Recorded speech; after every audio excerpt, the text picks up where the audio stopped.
There is one thing that we want to talk a little bit more about here, Michael, and that goes into the basically continues on the thread of psychic sovereignty and how to attain that. But death instinct is another factor here too. It's a psychological phenomena, I guess. Maybe you can tell us a little bit about this and what your take on this is, and how important this is in terms of understanding the situation we're in, Michael.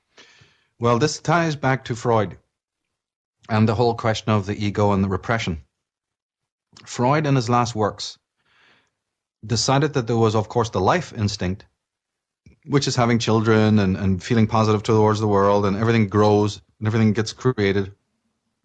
But he noticed that there was also this counterpointing energy, which is he eventually called Thanatos, the death instinct, in which is there's also a property in matter and a property in consciousness that basically doesn't want to grow, doesn't want to live. It becomes static, it becomes morbid, and it falls back into inertia.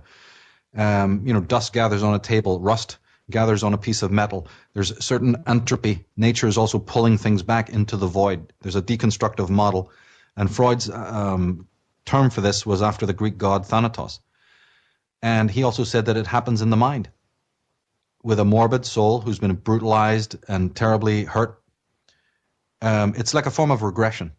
Because there's repression and then there's regression. Regression is that when life becomes so horrible for you that living in the now, living in the present becomes so bad, a safety mechanism is to return, not physically, but psychically, to a previous state of consciousness, in which you were safer.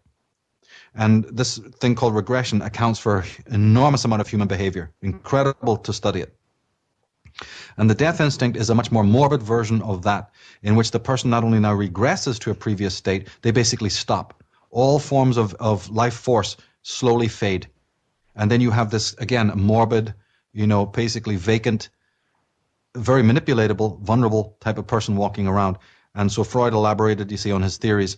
And then his very close friend and associate, Otto Rank, who's one of the greatest psychologists who ever lived, he changed it a little bit. And this figures a lot in my work and my interpretations, is the theories of Otto Rank, in which he said that, no, the Thanatos is not so much as Freud defined it, as this mysterious, sort of almost mystical, metaphysical,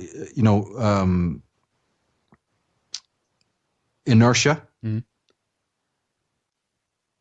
or some sort of recalcitrant energy, that sort of holds the life force back or whatever.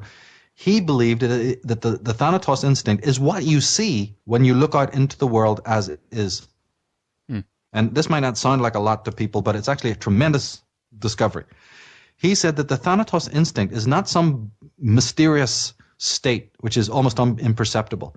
It is actually what you see when you look at the state of inauthentic men in their lives, in their marriages, in their places of work, behind their cubicles, in this sort of Fight Club type scenario, trapped in their suits, sitting in traffic, eating the garbage food, listening to the false misleaders, living inauthentic lives. He goes, there is your Thanatos instinct. It doesn't exist anywhere else in the world. Freud theorized about it and said it existed, but he was vague about how it actually forms. Rank said, I can see it when I open my door. There it is. It's in people's faces. It's in their lives. The morbid energy is the man who is living, but who is self-murdered, self-killed.